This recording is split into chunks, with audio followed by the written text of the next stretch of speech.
雷电交加，杜苏芮28号从晋江登陆中国，超狂15级阵风把电线吹得冒出火光。泉州海峡体育馆隔热层一片一片被强风掀起，花瓣形的场馆，另一个角度看还以为整片塌了下去。掉下来了，好可怕啊！恰好5月天演唱会马上8月就要在这里举行，屋顶掀翻，歌迷担心到时候能不能照常开唱。修的时间这个可能得具体看这边海峡体育他们这边管理公司的这个安排。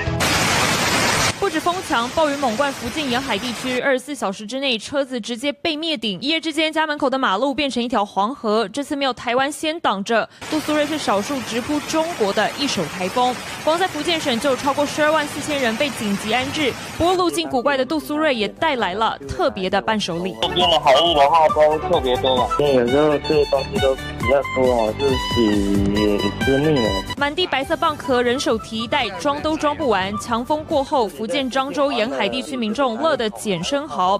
杜苏芮28号持续往中国北方一路前进，晚间已减弱为热带风暴，但江西、北京和山东等10多个省和大城都需要慎防大暴雨。镜新闻综合报道。